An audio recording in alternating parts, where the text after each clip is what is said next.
Welcome, curious souls, to a place where reality bends and the impossible becomes eerily familiar. Here in the shadows between what we know and what we fear, stories await that will challenge your perception of the world around you. Each tale invites you to step beyond the veil of the ordinary, where strange occurrences have no easy explanation, and the lines between nightmare and waking life blur into unsettling harmony. From psychological terrors to supernatural encounters, our carefully curated collection offers a window into worlds just adjacent to our own, worlds where the rules we take for granted no longer apply. So dim your lights, silence your phone, and prepare to journey into the unknown with us, and glimpse into madness.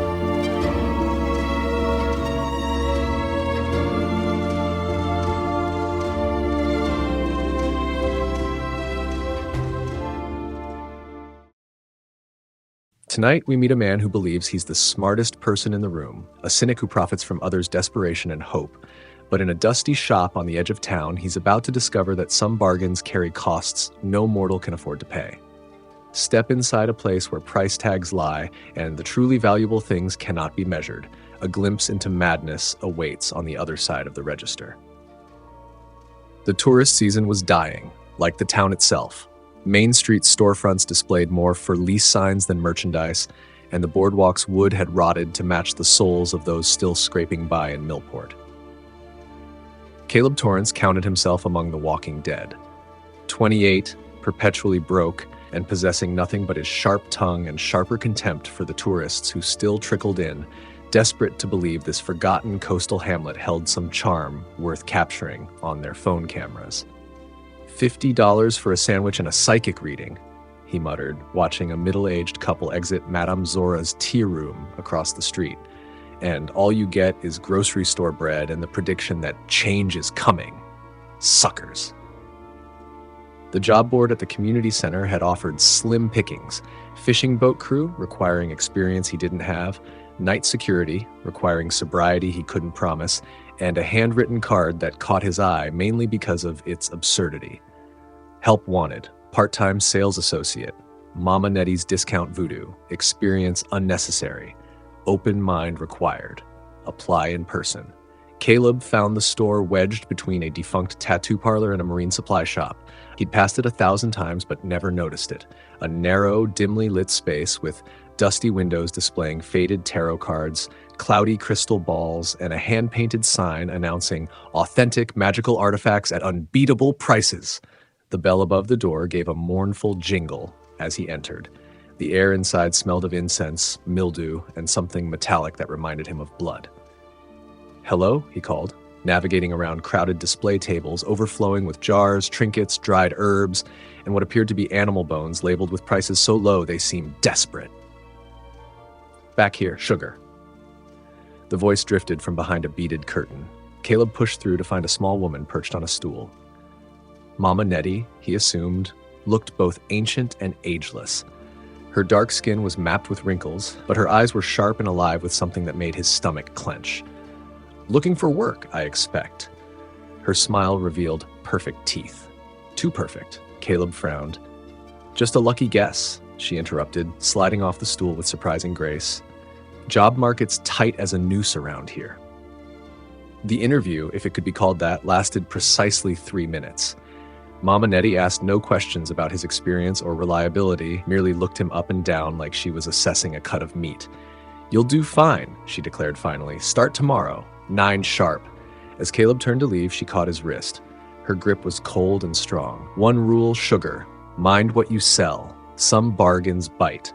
He nodded, assuming it was some weird old lady quirk. Only later did he wonder why her hand had felt so cold in the middle of August. Learning the inventory proved impossible. The cluttered shelves held thousands of objects, each more bizarre than the last.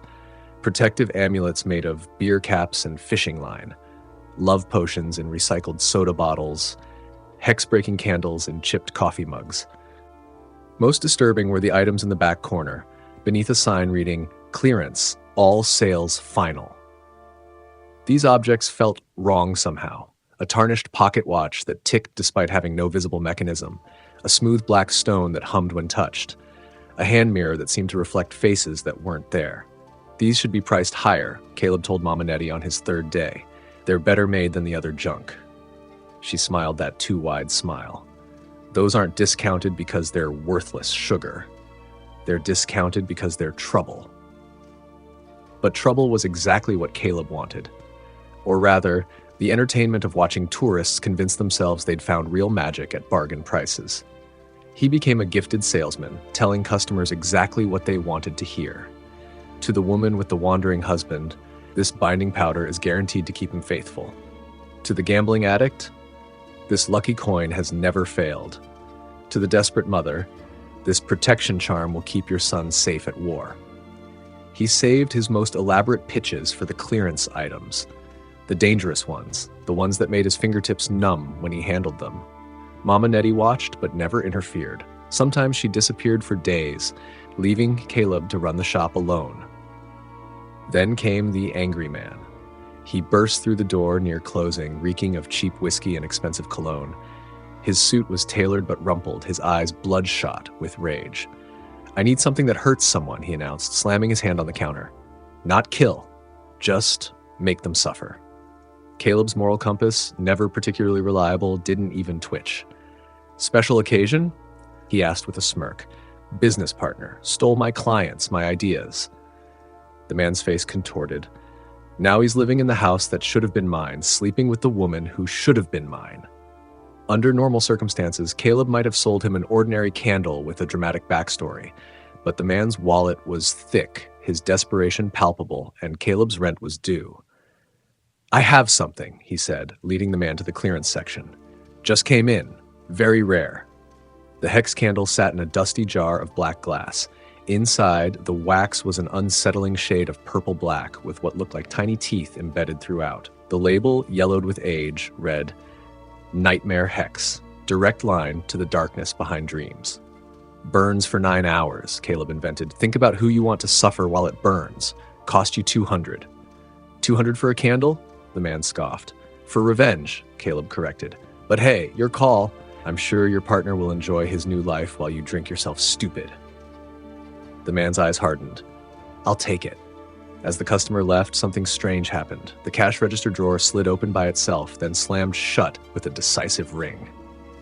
Outside, through the grimy window, Caleb saw the evening sky flicker like a television losing signal.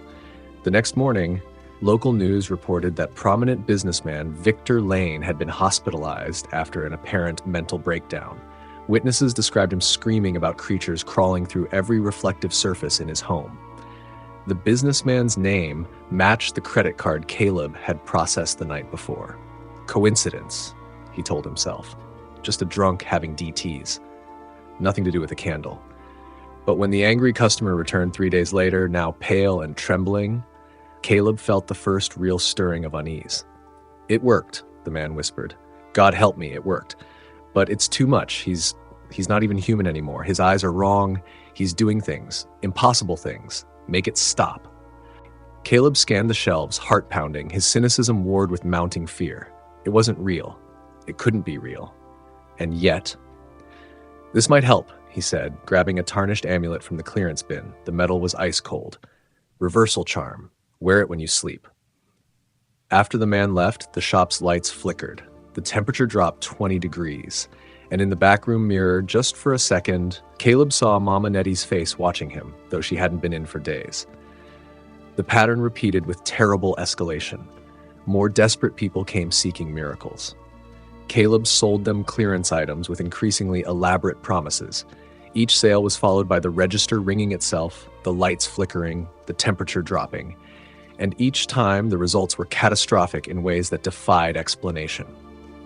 A woman who bought a good fortune medallion won the lottery and found her winnings transformed to rotting vegetation by morning.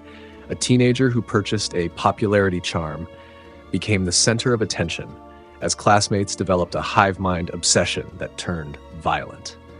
An old man who bought a healing crystal found his cancer vanished, but aged 50 years overnight. Caleb tried to fix these horrors with more sales, more clearance items, more improvised instructions by Hallows. Each attempt only widened the cracks in reality spreading through Millport. Shadows began moving independently of their owners. Street lamps leaked darkness instead of light. And everywhere Caleb looked, in windows, puddles, the chrome of car bumpers, he glimpsed Mama Nettie's face, her smile growing wider each time. Just coincidences, he told his reflection, which had begun to move a half-second too slowly. Mass hysteria, bad water, something logical. But logic had packed its bags and left Millport. Only Caleb remained, along with the growing certainty that he had become part of something ancient and hungry. One night, after closing, he tried the back door of the shop, the one Mama Nettie had told him never to use. It should have opened to an alley. Instead, the knob turned cold as ice beneath his fingers. The door was locked from the outside. Leaving so soon? Sugar? Mama Nettie's voice came from everywhere and nowhere. Caleb spun around. The shop was empty, but all the merchandise had turned to face him. Jars reoriented, amulets swiveled on their display hooks, book covers now watching him with embossed eyes. "Where are you?" he demanded. A laugh rippled through the dusty air. "Where I've always been. I am the shop boy. I am the bargains and the cost. I am the fine print no one reads." The revelation hit Caleb with physical force. The strange hiring, the perfect register balance, the disappearances. Mama Nettie had never been an old woman at all. "What do you want from me?" he whispered. "You've already given it, Sugar. All that suffering, all that chaos, delicious." The air shimmered, and suddenly she stood before him.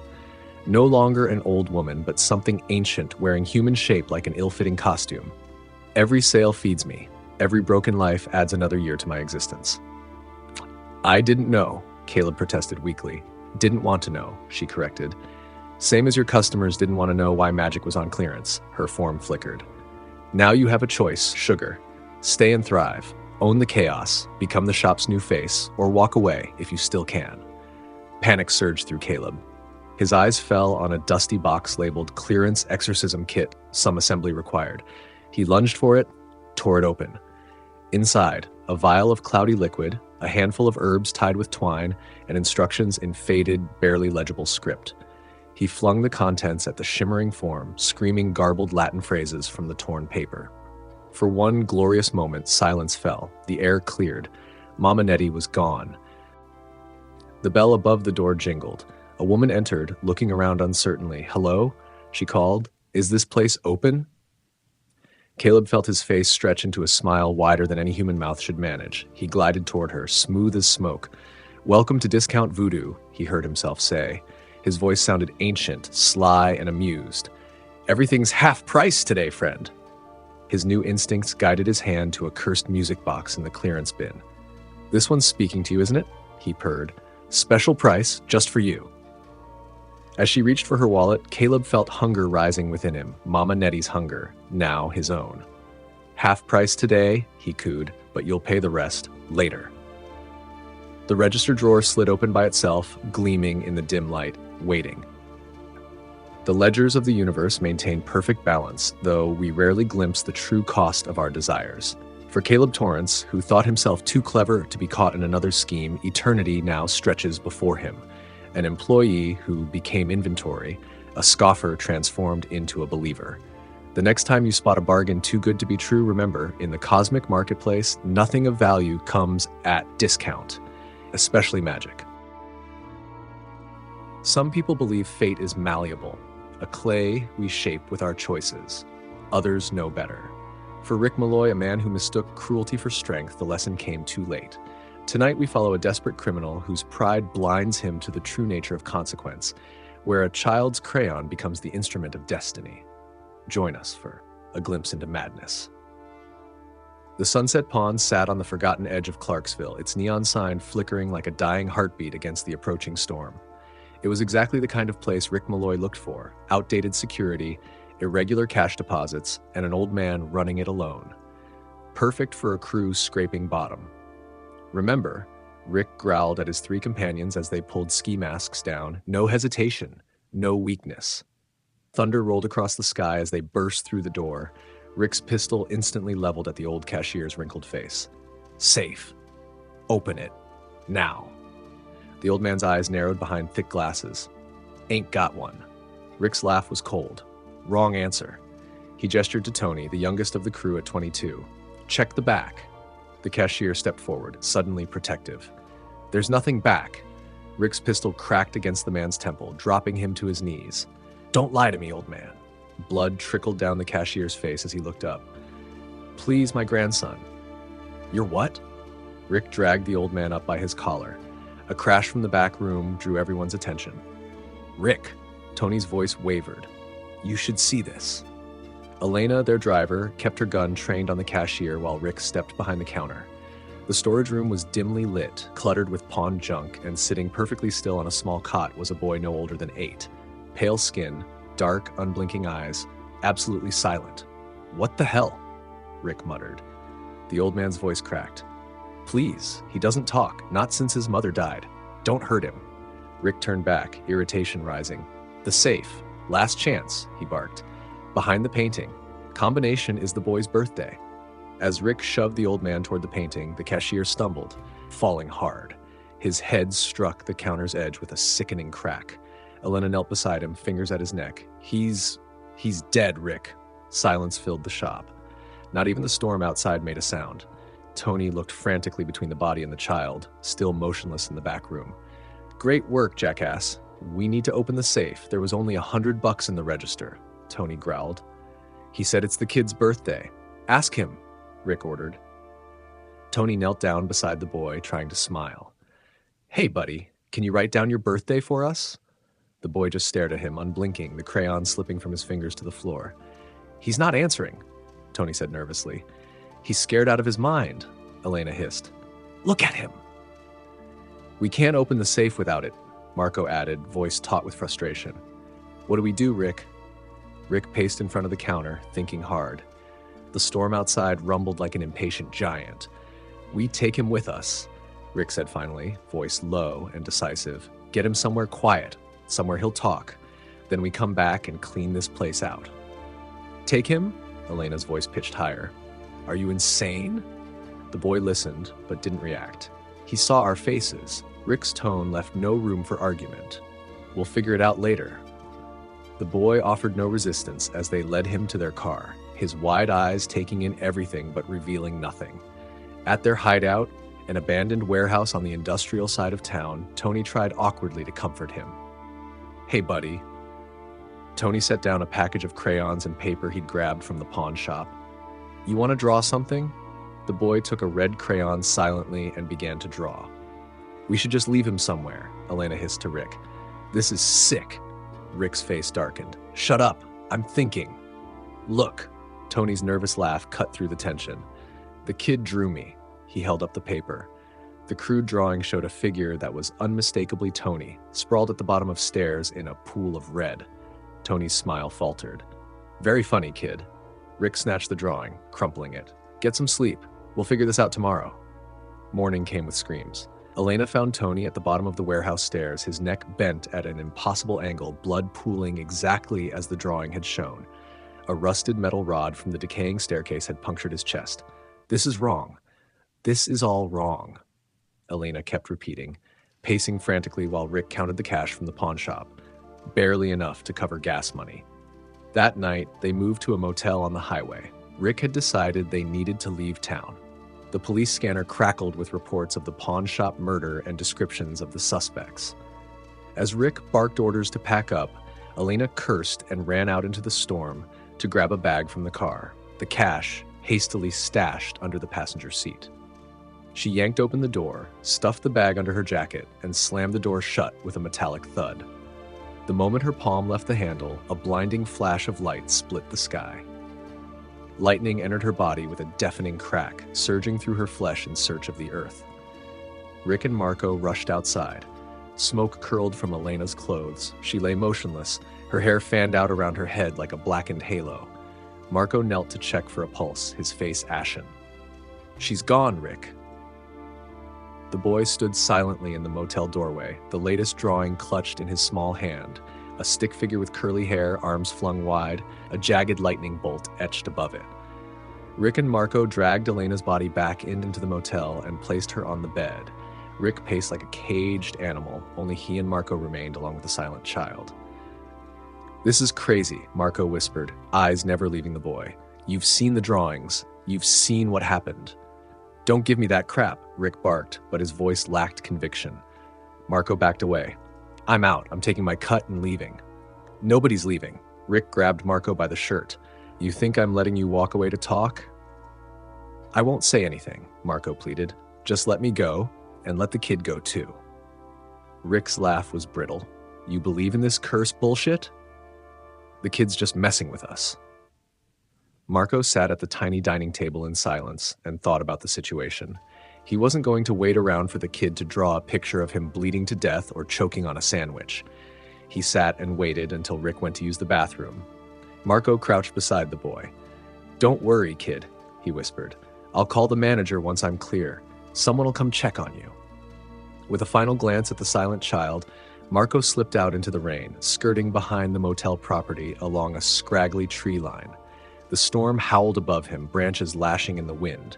He moved quickly, head down, until a deafening crack split the night. A massive limb, torn loose by the storm, crashed down without warning. It pinned Marco to the muddy ground, crushing his ribs and trapping him in a shallow puddle. The rain poured relentlessly, the puddle rising minute by minute as Marco struggled weakly, his cries swallowed by the storm. Rick returned from the bathroom to find the kid alone. Where'd he go? The question went unanswered. Then he saw the drawing in front of the kid. The stick figure wearing the same color clothes as Marco, surrounded by a pool of brown water. A lollipop-looking tree cartoonishly pinned him down. Rick sat across from the child. The driving rain hammered the roof and windows of the claustrophobic motel room. The boy's face remained impassive, crayon moving steadily across paper. What are you? Rick whispered. The boy slid his latest drawing forward. It showed Rick alone, standing before a grid of graves. Rick's hands trembled as he crumpled the paper into a ball and threw it across the room. This isn't happening. Lightning split the sky as Rick grabbed the boy's shoulders. What do you want from me? Why are you doing this? For the first time, emotion flickered across the child's face. Not fear, but pity. He reached for another blank page, drawing quickly. When he finished, Rick looked at the picture of a cemetery with identical headstones. Each bore a name: Tony, Elena, Marco, and one blank stone. Is this supposed to be for me? He demanded. Understanding dawned like cold water down Rick's spine. The boy wasn't choosing who died. He was simply recording what had to happen. No, Rick protested. I don't accept that. He grabbed the crayons and frantically drawing himself on a beach, alive and free. But when he finished, the lines shifted, colors bleeding together until they formed the same inevitable conclusion. The motel room suddenly felt like a tomb. Rick grabbed his gun and the cash, glancing at the boy. You can't draw if I'm not here to see it. Rain lashed at Rick as he stumbled to the parking lot and hopped into his car. The highway stretched before him, empty and dark. His headlights cut through sheets of rain, hands white-knuckled on the steering wheel. In the rearview mirror, something impossible. The boy standing in the middle of the road behind him, growing smaller, but never disappearing. Rick's eyes darted between the road ahead and the mirror. Not real. Not real. The headlights suddenly illuminated a small figure standing in the road ahead.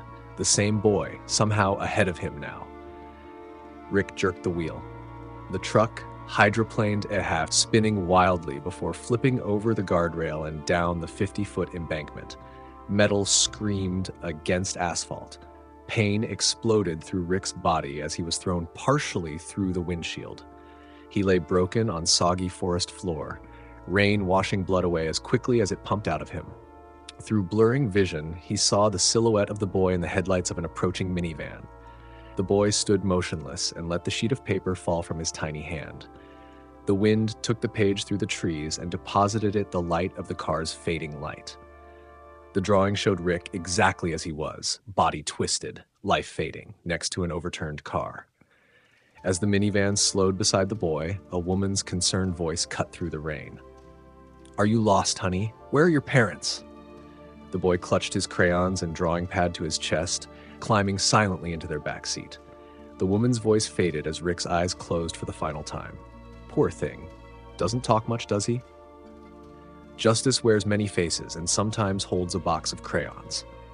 Rick Malloy discovered too late that our actions draw the outlines of our fate. Lines that can't be erased once the color sets in. Perhaps the true horror lies not in being unable to escape our destiny, but in realizing we've drawn it ourselves.